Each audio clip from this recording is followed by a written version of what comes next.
দর্শকের রাতে সবাইকে আমন্ত্রণ জানাচ্ছি নিউজ 24 এর প্রতিদিনের বিশেষ আয়োজন ইনসাইড পলিটিক্স অনুষ্ঠান। আপনাদের সঙ্গে আছি প্লাবন রহমান। আপনারা জানেন যে এই অনুষ্ঠানের মধ্য দিয়ে আমরা সাম্প্রতিক সময়ের রাজনীতি, একই সঙ্গে ভূ রাজনীতি, প্রতিবেশীদের রাজনীতির বিষয়গুলো নিয়ে মূলত আমরা আলোচনা করে থাকি। আজকের আয়োজনে আমরা আলোচনা করতে চাই ভারতে নতুন সরকার গঠন। আপনারা জানেন যে ভারতে টানা তৃতীয় মেয়াদে সরকার গঠন করতে যাচ্ছেন বিজেপি নেতৃত্বাধীন জোট এনডিএ। সেই জায়গাটাই নরেন্দ্র মোদী এরই মধ্যে শপথ অনুষ্ঠানে আছেন। কিছুক্ষণের মধ্যে নিশ্চয়ই শপথ অনুষ্ঠান চলছে, নিশ্চয়ই তিনি শপথ নেবেন। আমরা সেই অনুষ্ঠানেও যেতে চাই। আজকে আমাদের আলোচনার বিষয় হচ্ছে নরেন্দ্র মোদীর প্রত্যাবর্তন। এ বিষয়ে স্টুডিওতে কথা বলতে আছেন দুজন গুরুত্বপূর্ণ অতিথি। তাদের সঙ্গে শুরুতে আপনাদের পরিচয় করে দিয়ে আছেন সৌরভ হাসান, যুগ্ম সম্পাদক প্রথম আলো, একেবারে ডান দিকে আছেন। আমার ডান পাশে আছেন এয়ার কমোডোর অবসরপ্রাপ্ত ইশফাক এলাহি চৌধুরী, নিরাপত্তা বিশ্লেষক। দুজনকে স্বাগত জানাচ্ছি ইনসাইড পলিটিক্সে। সৌরভ হাসান, আপনাকে দিয়ে শুরু করতে চাই। ভারতের যে নির্বাচনের আগের যে পূর্বাভাস ছিল, নির্বাচনের ফলাফল, তারপরে নির্বাচন হয়ে যাওয়া, নির্বাচনের দিন, এবং এই যে সরকার জোট সরকার শেষ পর্যন্ত গঠন হচ্ছে, সব মিলিয়ে একটু আপনার পর্যবেক্ষণ জানতে চাই। ধন্যবাদ। এটা তো অনেকগুলো কারিগরি দিক, যে কে কতটা আসন পাবে, কে কতটা আসন পেতে পারে, বিরোধী দল কেমন করবে, এবং ক্ষমতাসীন দল আরও সামনে আগাবে না পেছাবে। আর জনমনের নানা রকম জল্পনা, নানা রকম আলোচনা ছিল।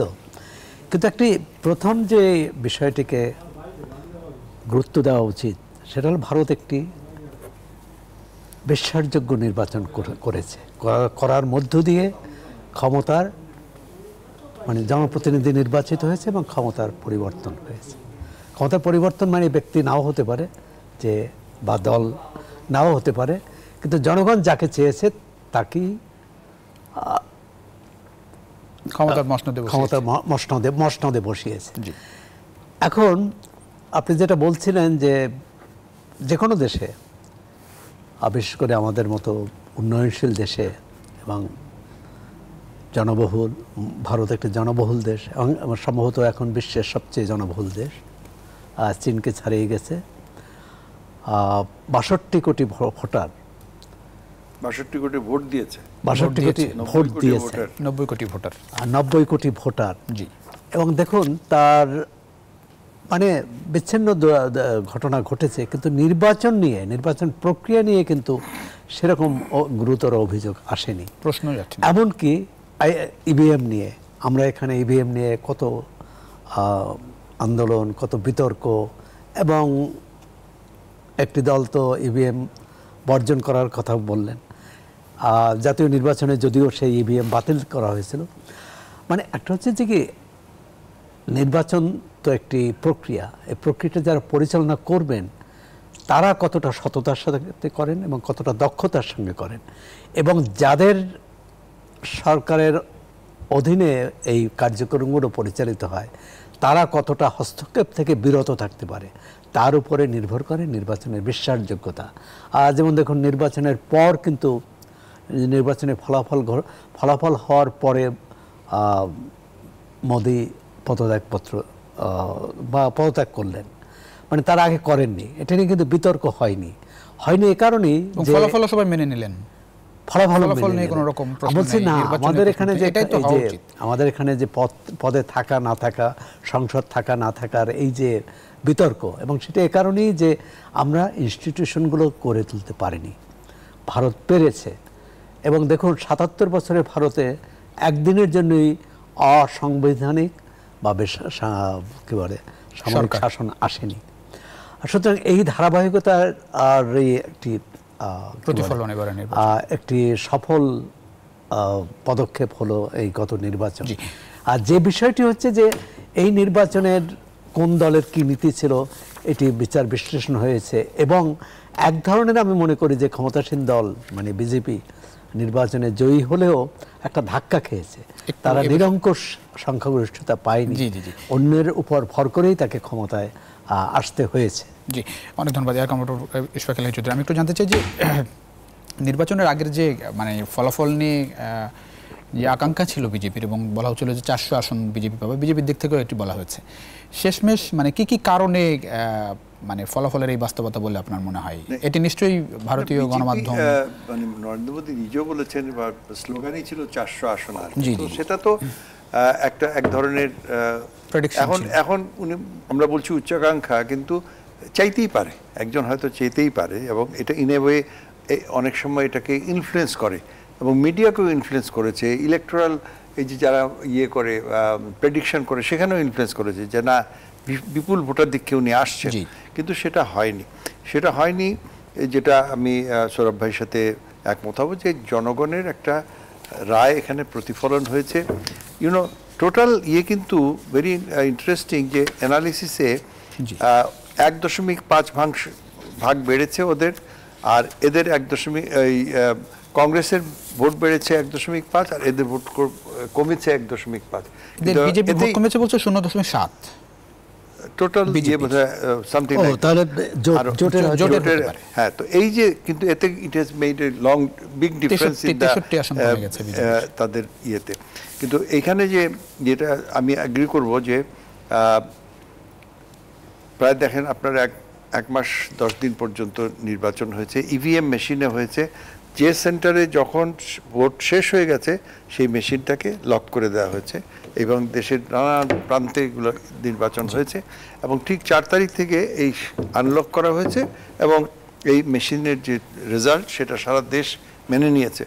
90 কোটি লোক অর্থাৎ হচ্ছে ভোটার, মানে সারা পৃথিবীর মোট জনসংখ্যার প্রায় 1/5 এই ভোটার।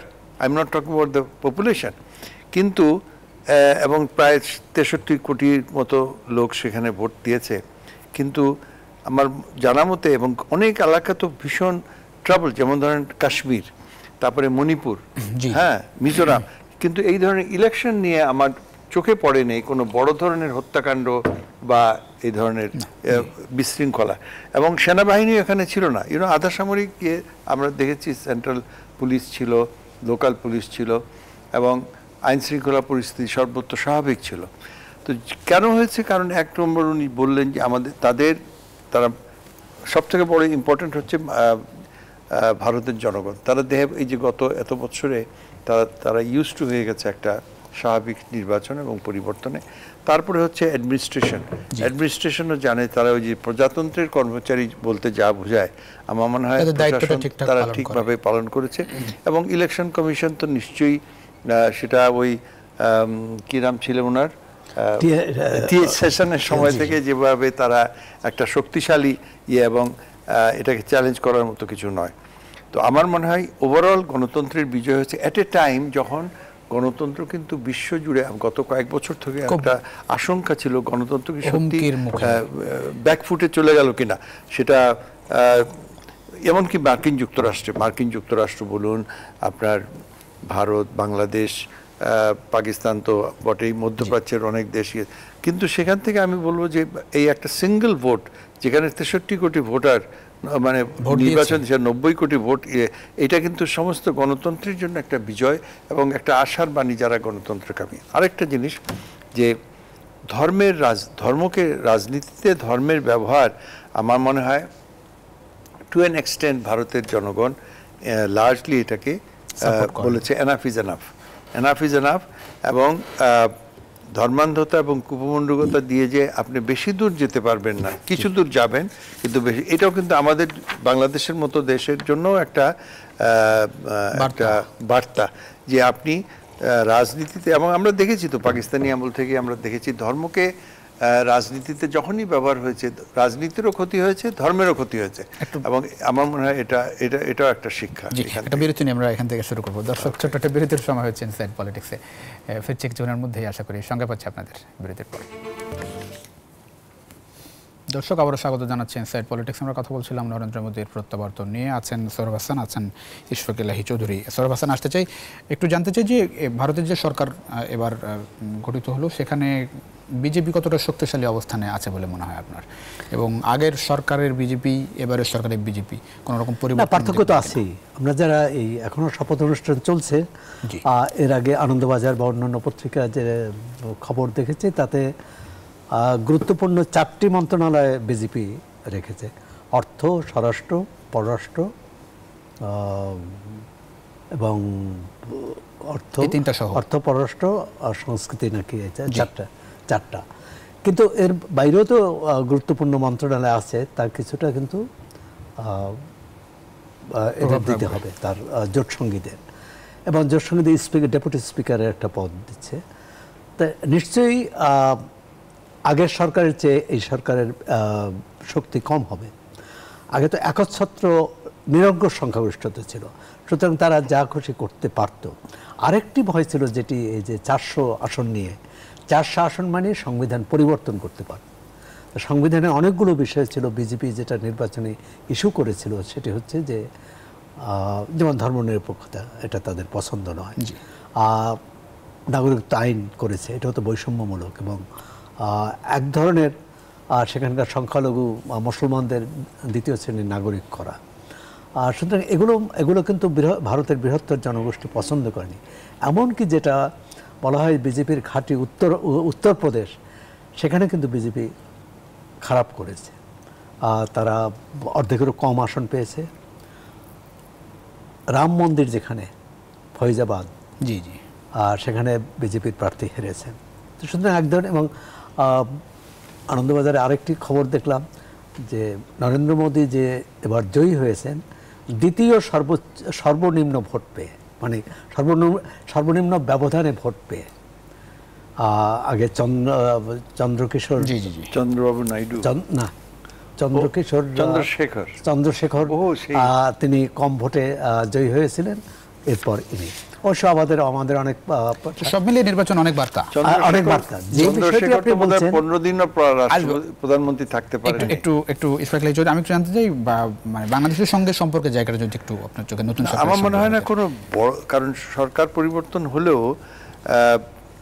কোনো বড় ধরনের বাংলাদেশ ভারত সম্পর্কের বড় ধরনের পরিবর্তন হবে না। বাংলাদেশ ভারত সম্পর্ক এখন যেটাকে বলা হয় সর্বোচ্চ পর্যায়ে আমাদের এবং সেটা আপনি বডি ল্যাঙ্গুয়েজ দেখেই বুঝতে পারবেন আমাদের প্রধানমন্ত্রী এবং ভারতের প্রধানমন্ত্রী, ভারতের যে এবং এখন যেটা আমাদের হচ্ছে যে ইনভেস্টমেন্ট এবং ট্রেড, ভারত আমাদের দ্বিতীয় বৃহত্তম ট্রেডিং পার্টনার, এবং ভারতে আমাদের 1 নম্বর ট্রেডিং পার্টনার চায়না, কিন্তু চায়নার তুলনায় কিন্তু ভারতে আমাদের এক্সপোর্ট বাড়ছে। আমাদের যে রেশিও ছিল সেখান থেকে আমাদের বাড়ছে, এবং ইনভেস্টমেন্টও এখন আগের থেকে এখানে বাংলাদেশে তাদের হচ্ছে, অনেক কিছুতে ইনফ্রাস্ট্রাকচারে তারা করছে, ইপিজেডেও তারা আসছে। তবে যেটা সমস্যা রয়ে গেছে, আমাদের সব থেকে বড় সমস্যা হচ্ছে পানি সমস্যা।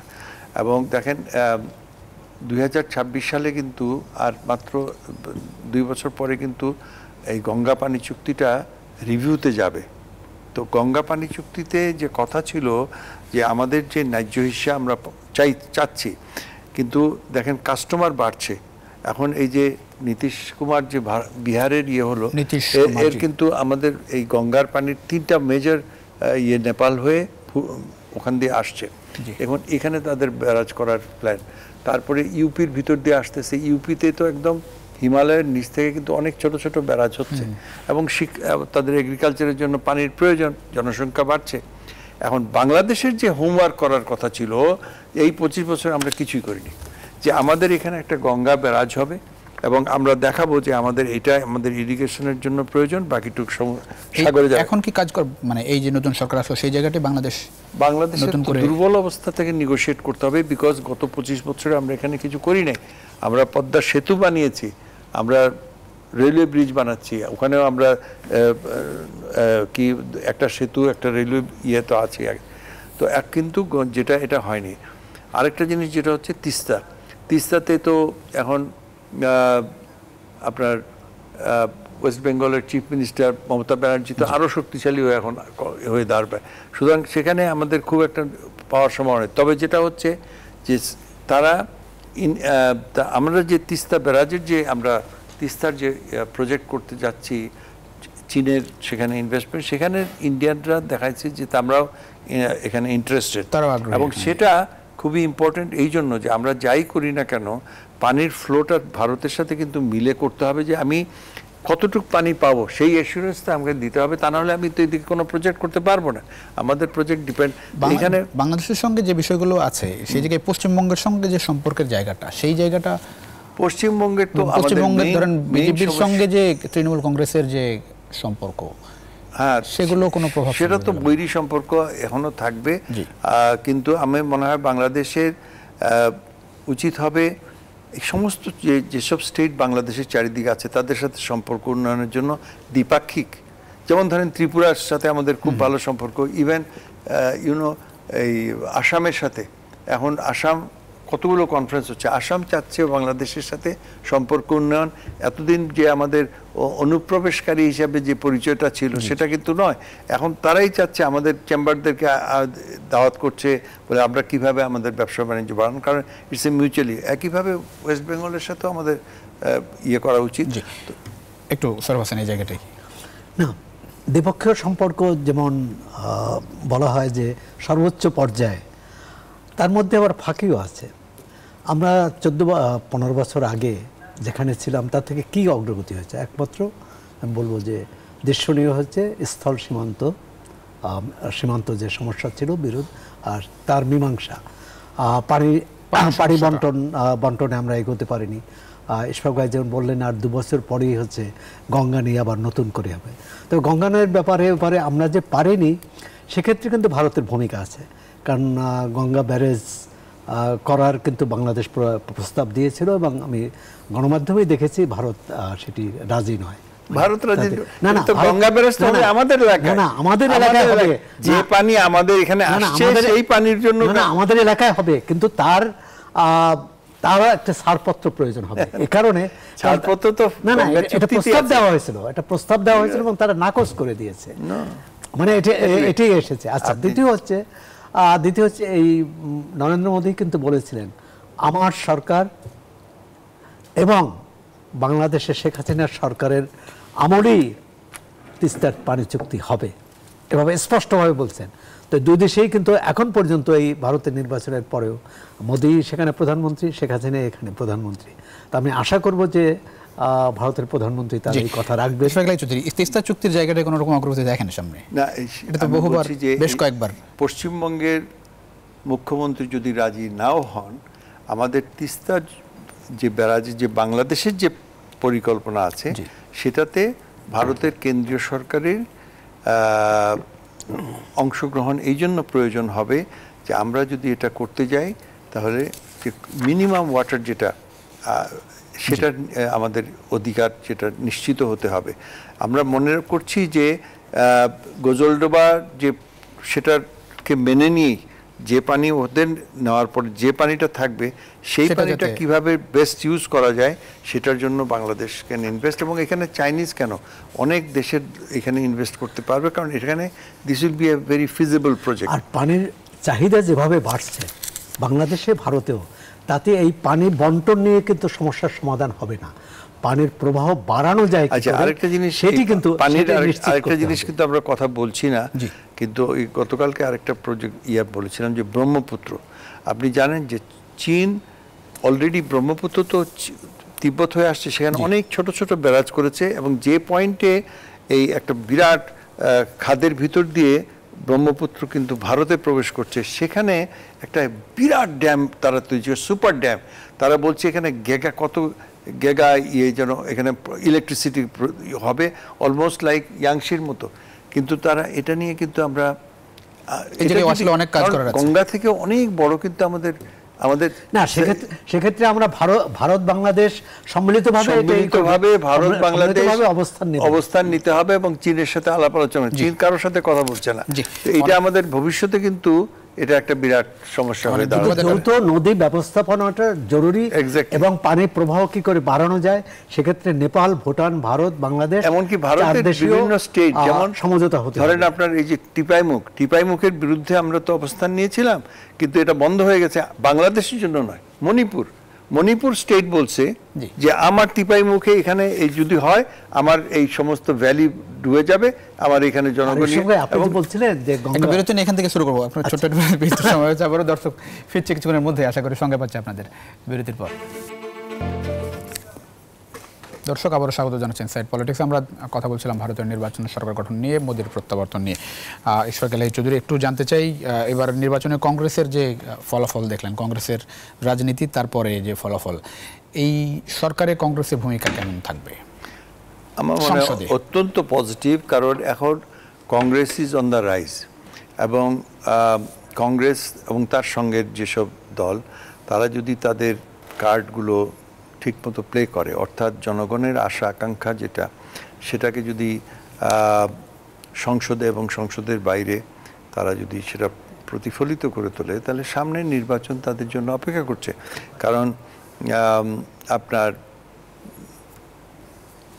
তাদের সামনে বয়স আছে, হি ইজ ইয়াং, আমাদের লিডার অফ দ্য অপোজিশন, এবং যেহেতু the trend is for a change, এবং এই যদি যেটা আমি বলবো যে এটা ভারতের অরিজিনালিটিতে ফিরে যাওয়া, যে একটা ধর্মনিরপেক্ষ আধুনিক গণতান্ত্রিক সমাজ ব্যবস্থা গড়ে তোলার যে স্বপ্ন হয়তো ফাউন্ডিং ফাদার্স দেখেছিলেন, যে স্বপ্ন হয়তো নেহরু দেখেছিলেন, গান্ধী দেখেছিলেন, বা মৌলানা আজাদ দেখেছিলেন, হ্যাঁ, সুভাষচন্দ্র বোসকে তারা মানে হিরো বানাচ্ছে, কিন্তু সুভাষচন্দ্র বোস তো ওয়াজ নট এ ইউনো, উনি তো ধর্মান্ধ সাম্প্রদায়িক ছিলেন না, সব থেকে অসাম্প্রদায়িক ছিলেন।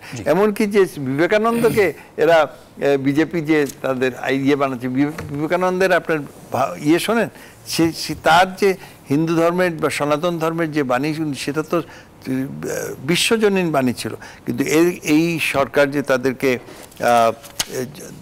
ধর্মের যে বিষ সমাজে রোপণ করার চেষ্টা করছিল, আমার মনে হয় কংগ্রেস যদি আগামী বছরগুলোকে সেখান থেকে জাতিকে বের করে নিয়ে আসতে পারে, তাহলে আমার মনে হয় এটা গণতন্ত্রের জন্য। এইসব জায়গায় বিজেপি যতদূর এগিয়েছিল বা চেষ্টা করেছে, যতটুকু যে বিষয়টা বলছেন, এবার তো জোট সরকার, সেই জায়গায় বিজেপি কি ওইসব দিকে আবারও পারবে না, কারণ ইউনো দে আর ডিপেন্ডিং যে দুইজনের সাথে দিবে। একজন তো নীতিশ, উনি কিন্তু পেন্ডুলামের মতো যে কোনো সময় দিক ওদিক চলে যেতে পারেন, নীতিশ কুমার। আর নাইডু যে ইয়ে আছেন আপনার, উনি কিন্তু আবার উনার স্টেটের জন্য হি ইজ ভেরি গুড, এবং উনি চাইবেন যে উনার স্টেটের জন্য ইয়ে করা। কিন্তু if any one of them or both of them যদি শিফট করে, তাহলে তো সরকার পতন হবে। সুতরাং আমার মনে হয় এই বর্তমান এদের মন জুগিয়েই বিজেপিকে চলতে হবে, এবং হুইচ উইল মেক যেটা এই নরেন্দ্র মোদীকে এখন অনেক বেশি নমনীয় হতে হবে, অনেক বেশি ওনাকে ভারসাম্য রক্ষা করে চলতে হবে, অভ্যন্তরে, দেশের ভিতরে এবং দেশের বাইরে। এবং আমার মনে হয় সেটা ভারতের জন্য দীর্ঘমেয়াদী সেটাই লাভজনক হবে। কারণ ভারত যদি তার সফট ডিপ্লোমেসি বলে একটা কথা আছে এখানে, যে এই যে উনি যেসব জিনিস প্রচার করছিলেন, এটা কিন্তু একটা আধুনিক ভারতের দিগদর্শন হতে পারে না। জি, সৌরভ হাসান, একটু এই জায়গাটাই মানে কেমন ক্যারেক্টারিস্টিক্স দেখবো এবার বিজেপি? ভারতের এই নির্বাচনে একটি বিভেদের বিপরীতে ঐক্যের যে রাজনীতি, যেটি কংগ্রেসের মূল ঘুরে দাঁড়ানো বিজেপির হচ্ছে, এমনকি রাহুল গান্ধীর যে ভারত জোড়ো, মানে ভারত বিভক্তির বিরুদ্ধে জোড়ো, এটি কিন্তু এই নির্বাচনে তরুণ সম্প্রদায়কে অনেক প্রাণিত করেছে। হ্যাঁ, কংগ্রেস নির্বাচনে জয়ী হতে পারেনি, কিন্তু তার পরাজয়ের মধ্যে কিন্তু একটা জয়ের যে মাহাত্ম্য, সেটি কিন্তু পাওয়া যায়। বিপরীত দিকে বিজেপির জয়ের মধ্যে একটি পরাজয়ের ছায়া পাওয়া যায়। সুতরাং এক ক্ষেত্রে হলো ভারত, যেটি ইশফাক ভাই বললেন, তার মূলধারায় যদি ফিরে যায়, অর্থাৎ গণতান্ত্রিক এবং ঐক্যের, মানে বৈচিত্র্যের মধ্য দিয়ে ঐক্য, এই বৈচিত্র্যকে স্বীকার না করলে তাহলে তো ভারত থাকে না। কারণ ভারত একটি মহাদেশের মতো, মানে আপনি তামিলনাড়ুর সঙ্গে কোনোভাবেই উত্তরপ্রদেশ, আপনি পাঞ্জাবের সঙ্গে কোনোভাবেই মণিপুর, এটা মেলানো যায় না। এই নির্বাচনে নরেন্দ্র মোদীর আরেকটি বড় ধাক্কা ছিল দুটি, মণিপুর এবং কাশ্মীর।